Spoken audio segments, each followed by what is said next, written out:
தாவை கட்சி வந்து அந்த தம்பி கடைசியாக நடந்த ஒரு நிகழ்ச்சியில தர்க்கம் மண்டாரமா 1967 திமுக ஒரு பெரிய கூட்டணி அமைச்சாங்க. அந்த கூட்டணியில் இருந்த ஒரு கட்சி பேர் என்ன தெரியுமா? நாம் தமிழர். நாம் தமிழர். அது எது தெரியுதா? இந்த நாம் தமிழர் தான். ப்ரோ, இந்த கட்சி பேரை நீங்க எங்க இருந்து வாங்குனீங்க அப்படின்றாப்ல. குழந்தை சீபா ஆதித்யநாத் ஆரம்பித்த நாம் தமிழர் வேறு, அண்ணன் சீமான் துவங்கிய நாம் தமிழர் கட்சி வேறு. எவனோ ஒருத்தன் வாட்ஸ்அப்ல ரைட்டப் எழுதுனது, அது ஒரு வாட்ஸ்அப் கட்சி தானே, அது வாட்ஸ்அப்ல ரைட்டப் எழுதி விட்டுருக்காங்க. சீமான் வந்து குருமூர்த்தியில சொல்லி, குருமூர்த்தி ஆதித்யநாத் சிவந்தி ஆதித்யநாத் சொல்லி, சிவந்தி ஆதித்யநாத் தான் அந்த பேரை கொடுத்தாரு அப்படின்னு சொல்லி ஒருத்தர் ரைட்டப்.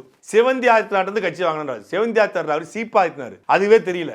தப்பு தப்பா படிச்சுக்கிட்டு, தப்பு தப்பா யோசிச்சுக்கிட்டு, காமெடிங்கிற பேர்ல புளிப்பு காமெடி பண்ணிக்கிட்டு, எதுவுமே தெரியாம உட்காந்து ஒரு 4-5 பேரை கூட்டு வராங்க தாவை கலந்து. இதுல இவர் மட்டும் கலந்திருந்தாலும் அப்படி பண்ணிருப்பாரு. மொத்தமா வாங்க, நாஞ்சில் சம்பத்து, அந்த தம்பி லைலோ, ராஜ்மோகன் எல்லாரையும் கூட்டுவா. மொத்தமா 25 பேர் உட்காரவை. ஒரு ஆள் நான் வர்றேன், 25 பேர் உட்காரவை. கொள்கை பரப்பு செயலாளர், பரப்புரை செயலாளர், தேசிய ஊடக பிரிவு, உங்க அண்ணன் விஜய் நடுவில் உட்காரவை.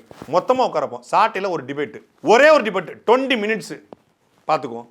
அதில் நீங்கள் வென்றுங்க. அப்புறம் நான் சாட்டை சேனலை மூடிட்டு மீண்டும் மருத்துவ பிரதியாக போயிடுறேன்.